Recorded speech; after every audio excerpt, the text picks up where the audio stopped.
And, you know, it's always a pleasure when we get Jennifer Abreu. I don't really have to push her to do these trainings, but it's always a pleasure when we're able to get Jennifer Abreu on this, on these Zooms, because I think her story is awesome. Just being that she's able to be a top producer in real estate. I mean, I don't think there's been a year in the last 4 or 5 years that she's done less than 4 or 5 mil in the real estate side.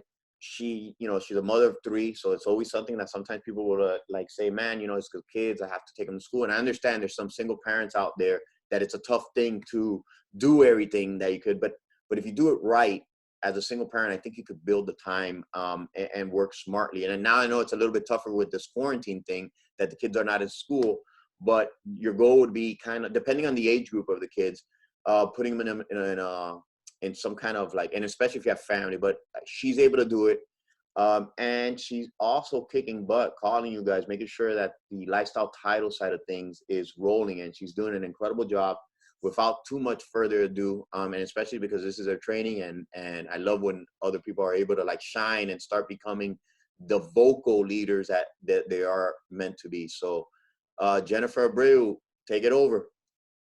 Hi, everyone. Just wanted to say thank you for jumping on. I won't take up too much of your time. The training is basically going to be straight to the point. I'm going to give you a little bit of backstory about me and how I started real estate and where I came from. So 6 years ago, I was not in the position that I was right now. I was in a very dark place, and through goal setting and changing my mindset, changing the people I surrounded myself with, I've been able to achieve a lot. I'm not where I want to be, but I'm definitely a lot further than I was 6 years ago. So let's get the training started. So let's see. Okay, so the most important things when going over your goals is putting them in writing. It's super important. There's statistics on it that if you put your goals in writing, you're more likely to achieve them.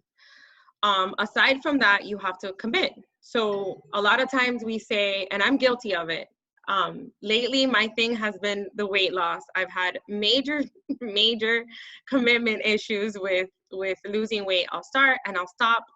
When it comes to my career though, I have no commitment issues. I made a decision that real estate was how I was gonna make it, how I was it was my career path, and there was no other way, there was no other path but that one.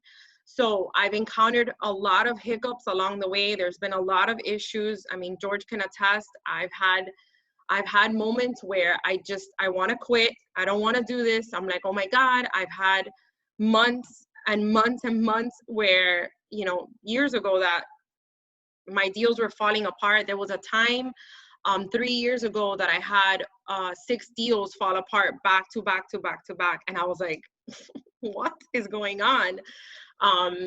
And I came to George and I was like, oh my goodness, like, I don't know what I'm doing. I don't know if it's me. And it was just a stroke of bad luck and just things that there were situations I couldn't avoid. But I kept pushing forward. So that's super important when writing your goals down, is there's no other way but getting to the end goal. And you have to be specific. So, and we'll go into detail a little bit later. And then stretch for difficulty means basically don't choose the easy way out. Be a little bit more specific. Be more, like push yourself basically. And then seek feedback and support is basically it's very important who you surround yourself with. I attribute the fact that I've had so much growth in the last couple years because I've completely changed everybody I associate with. If you're not positive, if you're not moving forward, if you're not seeking growth, if you're not, just wanting to change and wanting better, I basically, I X you out. It's messed up. What you do after, and I remember, what was how'd you get over that 6 deal? And you did, I remember it vividly. How'd you get over that? What was your mindset to get out of that bad situation? I was super depressed because it was very hard. I basically came to George and I was like in tears almost. And I just kept moving forward. He had a rough talk with me, like, you know, tough love. And he basically shifted my mindset again. I started reading audiobooks again. I started listening to them hours and hours and hours. I sat down and I redid my vision board. I redid basically my goals. And I was like, okay, where do I want to be in the next few years? Like, you know, what is going to get me there?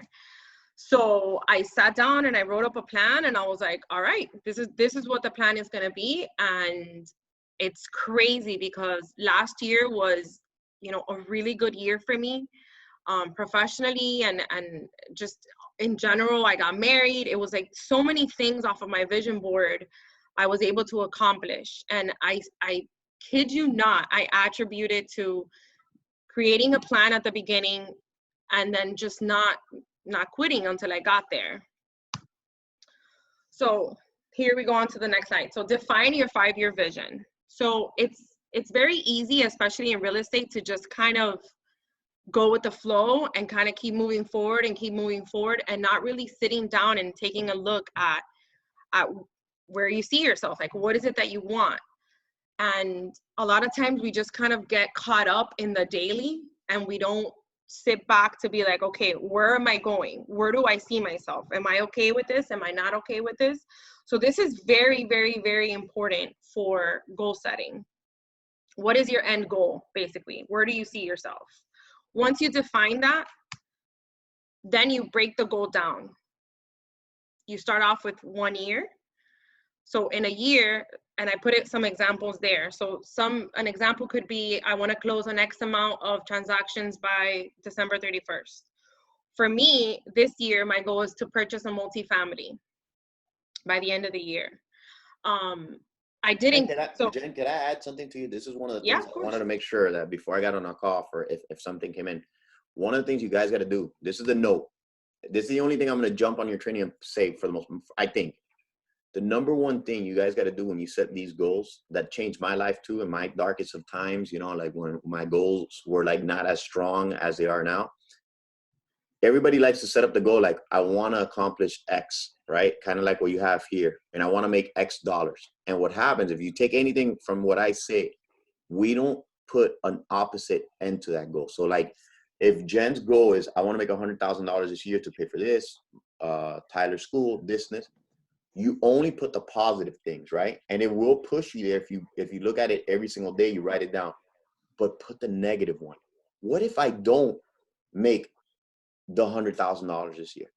What happens? Tyler doesn't get into a good school, so he has a stress. I pay $15,000 that I could have done with a vacation in interest of credit cards. I don't invest into my own business. Put the negative. My biggest negative of putting it, when I first started this business, I was very selfish of like still living a certain kind of lifestyle. And with my previous company that I had, I made a lot of money, but I really didn't like take care of my mom, how like, where I was like, oh, she's still working. And I was saying to myself, I put the negative. If I don't make this money and retire my mom, that's added stress to her heart. That could mean that she could pass away years earlier because her heart, she shouldn't, you know, she sacrificed so much to me. Put the opposite. If you don't accomplish this goal, what happens? If I don't lose the weight that I want to lose, what happens? I don't wake up with as much energy because my body is tired and lazy. I put more stress. My kids could be without a mother or father down the road because I had bad habits here. If I don't get the house living on my own, my kids are going to be like, put the negative with your positive. And then think, what happens if it's 1 year? What happens if in 5 years I don't continue to hit my goals? And that's the only thing I always say. We always put the nice thing, but put the negative thing, because the negative thing will push you on a Saturday and a Sunday. So that's all I had to say, Jen. That's great. That's a great perspective. I hadn't really thought about, you know, attaching the emotional negative to it, but that will definitely keep you going and light a little fire when you're like, oh, I don't want to make the calls, or oh, I don't want to work out. That's awesome. So basically you pick your 5-year plan, you break down the goal into a year, and then like George said, attach the emotional aspect to it. hold on. And then you do a monthly goal. Monthly goal, I'm not sure why those blue lines are there. Well, your monthly goals are gonna, the same thing as your yearly goals. It's basically, so you're gonna do basically break down the goal. Your monthly goal eventually is going to lead you to your yearly goal. So you break it down. So if you want to close a certain amount of transactions, then you have to figure out how many calls you need to make to get you to close that many transactions, right? And then you break it down even more. So you break it down into weekly and then daily goals. This is super important to achieving your ultimate 5-year plan, because what it does is it breaks it down into little bite-sized pieces. So it's very hard to look at in 5 years and be like, oh, I want to, I don't know, own a plane, right?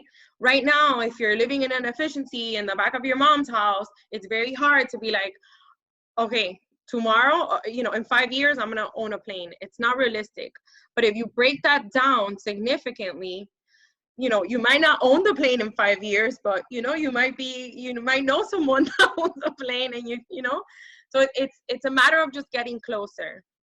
So it's really, really, really important to write it down, to be specific, and then every day just execute. It's a lot easier if your goal is bite-sized and you're able to, let's say today it's like, okay, instead of looking at, the 24 transactions you want to close this year, you look at today, okay, how many calls do I need to make today to make an appointment, to be able to, have this many listing appointments this week so that I can list this many houses and like that. And then once you've achieved your dream, your goal, don't stop. So it's very easy to get complacent, and I was guilty of that. So 5 years ago, I started changing my life. Things started getting better, and then at the 3-year mark, actually 3 years ago, I got complacent, and things were going very well financially, career-wise. I was in a stable rate, like everything was good. I started taking a lot of vacations, and I stopped working as much, and it was mainly because I got comfortable. And then my career started taking a hit because of that, and then because I got complacent. So I promised myself that I was never going to get complacent, that when I achieved one goal, I was just going to change it up and put another goal, right behind it, so I can achieve that goal.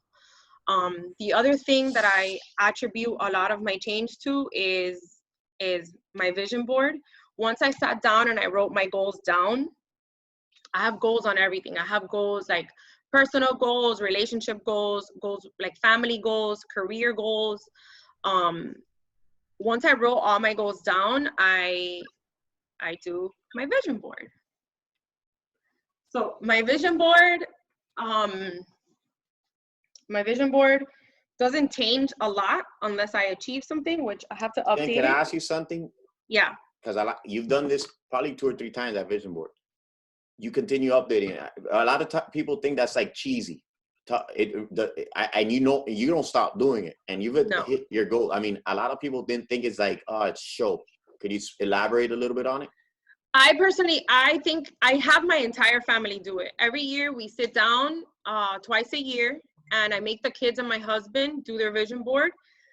It is a little cheesy per se, but I think that there's something visual that kind of triggers you. I have it in my closet. My husband has it in his closet. My kids have it hung up, and it's like almost like a little reminder. You know what I mean? Like sometimes you write your goals down, but you go on with your life and things come up. And especially us realtors, we have so much going on and so much pressure that it's easy to lose sight of your goal when you're negotiating a contract, when you have a buyer and a seller screaming at you, when the inspector, the appraisal didn't come in, and you have numbers you want to meet, and you have bills to pay, and there's so much going on. It's easy to lose sight of that end goal. For me, the vision board is amazing because every morning I'm like, okay, girl, you could do this. Let's go. You got, you know, you have to reach that goal, or you have to, you know, just little things that I have, little goals I want to achieve. And the vision board really helps me. And what I do is, if I don't achieve it, like within that 6 month or 1 year or whatever, I keep it on the board. And then you know, let's say like right now, I haven't updated it, but right now I would obviously replace this one because I got married. So, and then I would replace it with something else, like, because as we evolve, we want different things. So maybe you want to travel, maybe you want, you know, you want to own a house, or maybe there's so many, everybody has different goals. So the idea is to just stay motivated, is to keep you going. And the other thing that's really important is who you associate yourself with. If you're not hanging out with people that are wanting growth, wanting change, wanting to better themselves, then that you're going to stay stagnant. And that's so important. And then my last quote is, what makes us feel alive is progress. It's growth, it's aliveness. And just like I mentioned, like it's super important to keep growing. Like, none of us want to stay stagnant. None of us want to stay in the same place that we are right now. We just want to move forward. The best way to do it is to come up with a plan, decide what forward is for you, what the end goal is for you, and then work towards it every day. And when you're feeling down and like, oh my goodness, this is too much, overwhelmed, it's the vision board, the goals, the emotion that you put into the goals that is basically gonna help you keep moving forward. George, do you have anything to add? No, I don't. That's it.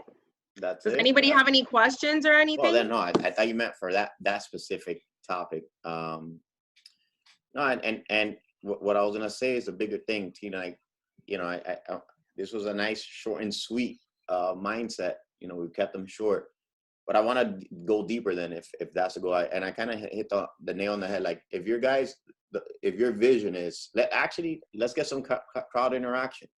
You know, let me bring in some individual. Tati, what up? What's your goal for the next 12 months, or to the end of the year, better said? Let's get down into the crowd interaction side. And Abreu, I know you got an inspection, so if you got to go. No, it's fine. Okay. I have another 30 minutes. What's your goal to the end of the year? To close at least another 3 mil, maybe around there. 3 mil. So you have to believe it. Not maybe, girl. You can close 3 mil. We still have some time. That's that. I was gonna say higher, but let's just give you a 3 mil. That's $90,000 to your pocket. That's the way I see it. Every 3 mil, multiply it by 3. That's figure, you know, your commission. That's 90 grand. You make that 3 mil, Tati. What changes in your life? How do you apply that? To be honest, I give you $90,000 today. What do you apply that to? Well, I want to buy my investment property by the end of the year, so money's gonna go towards that. Your investment property, okay, but what you got to go deeper. What investment? What type of investment property? Just to say, oh, I want an investment property, that's not a strong enough. Duplex or like a condo, either or, whichever one I could get at the time. All right, a duplex and a condo where? Either the duplex more done like by Wynwood area, La Para area, because of the pricing, and then the condo maybe in Kendall. Okay. Yeah, but you got to get more depth. You need to touch it. You need to look at it. You need to go. You need to, take this from me. You need to definitely go to Carlito and be like, Carlito, I want to buy an investment property. Let's get me pre-approved, right? You put it in existence. Because right now you're theoretically thinking that a property you're gonna find with 90,000, you're gonna be able to buy it, which in reality you can. You got to put usually 20% on your investment property. You might get a duplex where you can live. You need to really sit down with Carlos and get it. So now when Carlos sits down with you and says, okay, Tati, you're approved for this much. This is how much down you're gonna need. Now your $90,000 has a number. Oh my! If I wanted that condo right now, it's available on 408. It's 180,000. I'm gonna at least need $30,000 to $40,000. So now you got that allotted. Now you have something you can put on the wall that makes you strive. Then you say, man, to get that property, I wish this. Let me go back to the whiteboard here. Screen share. Share screen. Let me go up. That's 90. To get that property, let's just say it was 40,000. Man, I need to get a pen. You guys can see my screen, right? Mm-hmm. Abreu, what's your average commission on a like, let's just say the average sales price, this is $3,500. Let's just say every closing you do is $9,000. Yeah, más o menos. Now, Levon, are you there? I logged off, right? So 40,000 divided by 9. The money is stuffed in this side. 4.5 D, 4.5. And now you need to do 4 houses to get your goal. Now let me ask you more in depth. And again, I know Tati, so I'm not prying, and it's not prying. It's more like, Tati, your parents are they working or not? I'm still working. Huh? Yeah, my mom's still working. Okay. Would you feel accomplished in life if your mom stopped working? Because you could retire her per se. Yeah, I would. What's wrong with your Wi-Fi? It's laggy here in the office. Okay. All right. Get closer. All right. So, and again, I'm great. I'm glad you're sharing. What year is your? Give me a better example. What year is your mom's car, if I may ask? Or For 2019. oh, she's on it. Okay. All right. Never mind. That one. But how good would it be? You didn't have to buy it. Like, one of my goals, and it helped me, and it was a great social media post, but it was great for an accomplishment, is when I bought my mom her car, and that's it. That's it. There's no more payment. There's no stress of that. And how good would it be to be like, Mom, listen, just put the bill onto my account, and I'm going to pay it for you every month. How good do you kind of feel as a daughter? I feel great. How many years? That's one of my goals. You're Cuban, right, Tati? No, Colombian. Oh, guys, forget it. Never mind. Forget Colombians. They're bad. No, I'm just kidding. Would you say your mom took care of you at least for 18 years of your life?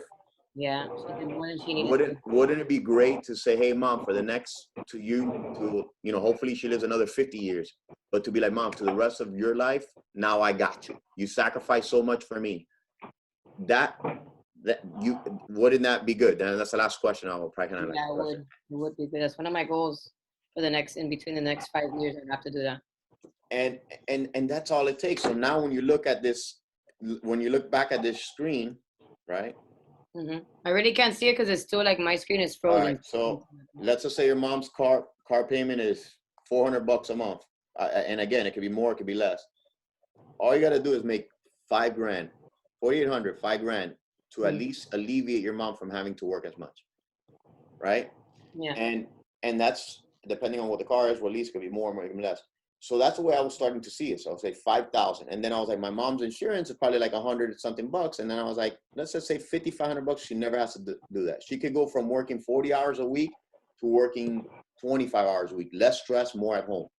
Yeah. Then I started thinking it, like I kind of mentioned it earlier, guys, and in your goals, you need to look at it this way. And then I said, bro, what? My mom busted, but my mom used to work 3 jobs a week to support me when I was college. Why can't I, now that I have the means that I could, I felt so bad when I was 22, 23, 24, and I was making $10,000 months, and I would blow it on partying, traveling. And I'm like, if I just took 10% or 20% of that, my mom doesn't have to work anymore. And I was so selfish. And you guys got to start thinking that, like, don't think about it of your accord, and especially parents. And again, I'm not a parent, but I can only imagine, man, if you, did you do prepaid, Jennifer Abreu, for the kids? Yeah. How much was it? I did it later on in life, so I was paying $600 a month. $600 a month, but how much is it in total, like for the prepaid? It's 22,000. It was. I mean, I don't know about now. It was 22,000 per kid. I've seen it, and it is that range. I think the younger, it's like from 15 to 25,000. It could get depending on age. Like, if you think about that, Abreu got a factory of babies, but not a factory. But you just got to do one record month, and you pay that off. So what you got to start thinking, guys, and I'm glad that there's 30 participants here. It's like, by you guys taking it easy on a Saturday, you're hurting other people than yourselves by not being the best producer you could be. This is such a great economy. And when you guys, I wish this guy, like the people, and let me see who's in the chat, because I like to bring in the story. Let me see. But when you see people like a Marvin or Pablo or and like they're able to do this in a month from Facebook Marketplace, and if you're not making it, it's on you. You got to look at the mirror and say, you know what?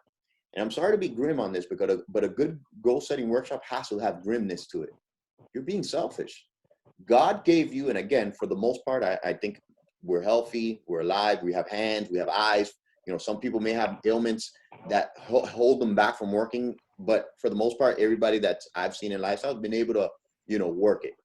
God gave you to live in this incredible country that you could become a millionaire in less than a year. Honestly, there's nobody holding you back.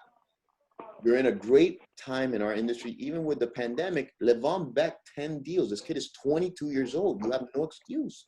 The kid doesn't have, and I'm sorry, Levon, if you're in here, not kid. The young man doesn't have his friends and family. Like Jennifer Abreu's friends are calling her because they're 35, 30, 40, or, you know, and they're calling her because they're raising their families and they need a new home. So she has a circle of influence that has it. This is a kid that's 22 years old. His friends are living in their mom's efficiency, if he's lucky, and he can find, and he still gets it done. You have a guy like Marvin, who's a gym trainer. Like what Levon is gonna make in this last month, and I use these guys as close examples to Kendall Branch or whatever branch. He'll make close to $70,000 this month, and he has nothing that it's like he's not more special than none of you guys. That you guys couldn't be doing this.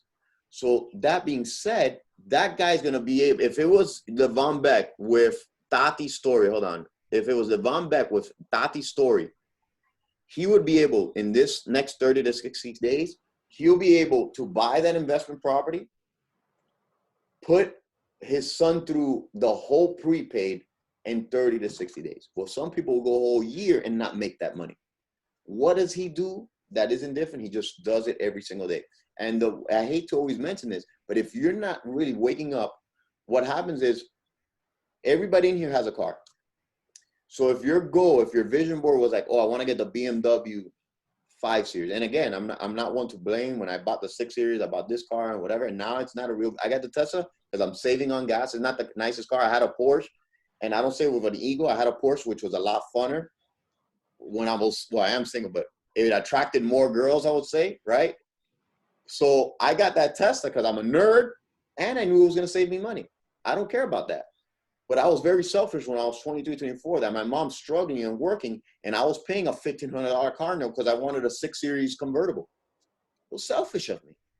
Now you can give me $100,000, and there's months that I've had, you know, huge months, and I don't buy one thing for myself. I don't wear a Rolex, and I don't have my Apple Watch. I don't wear a Rolex because I started reading all these books that have showed me how selfish I was because my parents didn't teach. So you guys got to know you can't be selfish with your finances and your work ethic. So for most part, people say on their vision board, they'll have a 5 Series, S500. When you wake up on a Saturday, when you're out on a Friday night, I see, I wish I could look at everybody while they're in here. When you're out on a Friday night, you're going to stay out later to 2 or 3 in the morning because you're like, I have a car, so I don't have to wake up that early Saturday because I'm going to get to point A to point B no matter what. But now if you start saying Saturday or Friday night, like, you know what, I need to go home. Tyler needs to go to the best education I can. So God gave me in this element to do better for myself and my family and everybody. And then you could go, once you pass it, like you'll get past your kids. You'll get past your mom when you make enough money. Then you start thinking, man, I need to sponsor more children on the road. 20 to 30,000 kids will die today. That's a fact that you go to unicef.org of preventable diseases under 5 years old. And you're going to work in this incredible country and not sponsor one child or not really impact somebody's life and save their life because you wanted to spend, you know, your money in a certain kind of thing. You wanted to go to a restaurant, spend it where you could have saved the child's life. And when you start putting other people's lives in front of yours, that's when you become a top producer. Levon Beck, I wish he was here to share. Me and him had a goal. He's like, my grandma, take care of my parents. He's so close. The reason why Levon Beck works so well, and I'm going to make sure he gets on here, and we'll end it with him. The reason Levon Beck, because he has big whys at 25 years old. Let me text him, and I'm going to share it with him, and I know he wouldn't mind me sharing. Get on the Zoom, please. Get on the Zoom, please. The reason why Levon goes, his whys are bigger than himself. He's like, my parents, man, they took care of me. They sacrificed so much for me to be in this country. And I still see them I still see them like sacrificing for me. So that's the reason why Levon Beck at 21 years old, 22 years old, is working to make $200,000, $300,000 because his parents are his why. You guys need to dig deep, real deep, and be like, why is it that I'm not making the money I am today? Or like Tati, you saying you wanted to make 3 or 4 million, and Jennifer Bill, why? Like Jennifer, you're on your thing, but still, your number should be double, right? And that's the quest of the quest of always being better humans. You should have another 5 kids you sponsor. World Vision. No, not another 5 kids. No. Zuli can have another kid. Zuli has 1. I need to have some kids. That's one of my things. And one of the things was moving to Miami Lakes for me. You never want to share other people's stories, not share. One of the reasons why I said, let me move to Miami Lakes. I was living in Brickell.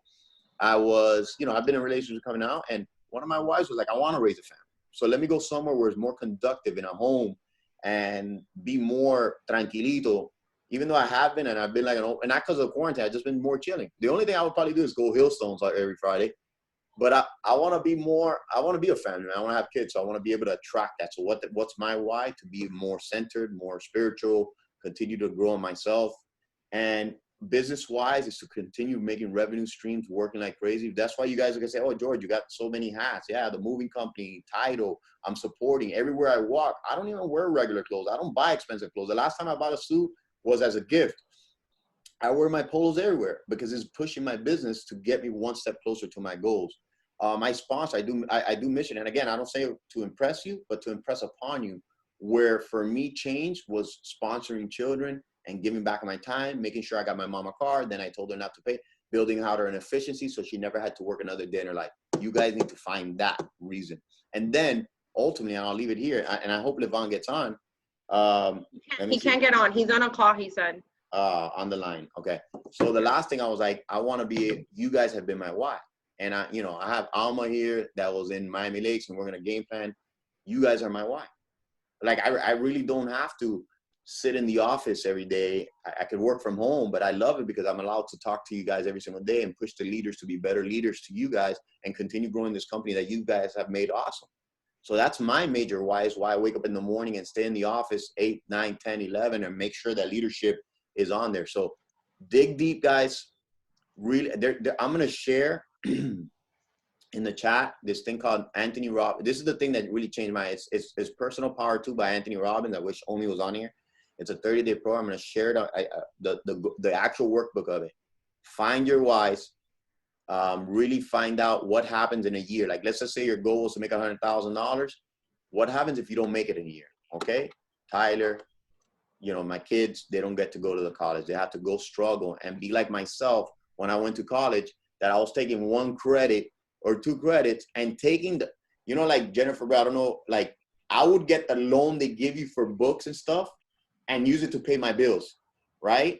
I was getting financial aid to help pay my bills because I had to work. My parents didn't put me in prepaid. I had to work while I was in school. I wish my parents would be like, hey, school's taken care of. You're not working. Go to school and get it done. All you got to do is give me good grades. But I couldn't. My mom was working 3 jobs. Like, how could I not work? I had to pay my car to help me get to school. I had to pay my insurance, my gas. And we're the 3rd generation for the most part. Almost everybody in this chat, for the most part, I'm sorry, whoever I get wrong, had immigrant parents that migrated to this country. They brought us to a better life, but it wasn't like they brought us in to be entrepreneurs or self-starters. So they gave us. And now the line down, I was actually talking, who was it that I think, Jen, you were talking about how the kids listen to the audiobooks and now they're even smarter about it. Now they should be 10 times better than who you were, because now you're giving them the financial smarts. Not that our parents couldn't, they didn't have it. They sacrificed to bring us to this country and work to put a roof and food in our mouth for the most part. And lucky to those that had parents that could do that. Now you got like a Jennifer Abreu that is instilling at their 5, 10, 15 years of age, the stuff that we learned at 30 years old. And then they will teach their kids at 2 or 3. So generational wealth, we're now in line to do that. My Jennifer, 13-year-old. elaborate that. Yeah, my 13-year-old, it's crazy. Like I have conversations with her and I'm like, I created this human. Like I'm so proud of how motivated and how centered and how goal driven she is. Like she does her vision board and she's 13. She's going into ninth grade now. She's already, and this is not to brag, but I'm so proud of her. She's already done a lot of her credits for high school. So when she goes into 10th grade, she's actually going to start Miami-Dade and she'll graduate with a full associate's, which is amazing. That means that by the time she's 18, she's going to have her associates. By the time she's 20, she'll have her bachelor's, and she wants to go to law school. Like she is so, it's just amazing. Just because they hated listening to the audiobooks, but I would listen to it in the car. So I would kind of do like a little bit of music, a little bit of Audible, and like that. And something always stays. Like even my 10-year-old, he's not like her. He's not as focused.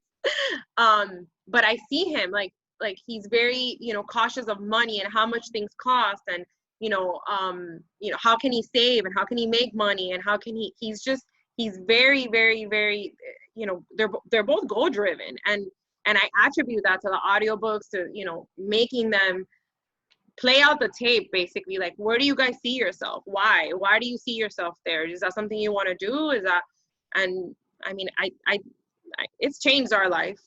Yeah, it's a game changer, and just wanted to touch on that, because that's the most important thing about a goal setting workshop. Put the negative outcomes if you don't follow through. What can happen, and then the best way. And Anthony Robbins actually taught this, or taught this to me, because everybody's like, oh, he taught it. Do it the 1 year, do it the 5 year, look at it in 10 years, look at it in 15 years, in 20 years. What are the selfish inactions that we take? What is the direct result or potential result by you not stepping up every single day? And then the last thing, where when I see an agent that's not making nowhere near enough money or no money, you can look at the mirror and say, okay, what is it? Not getting up every day early, you're not posting, you're not calling anybody. The only person to blame is yourself and myself, because I failed to even instill this. That's why I like to be as much as it. That's why I talk about it so much. I failed it. And so did leadership. So we want to have less of that. And Find Your Why. A great book is Find Your Why, actually. And the compound effect. Compound effect teaches you to think about things like this. Find Your Why, the compound effect. And guys, Jennifer, thank you so much for your time. Let's get to work. You're welcome, girls. Have a great day, guys, and let's rock and roll. Bye, everyone.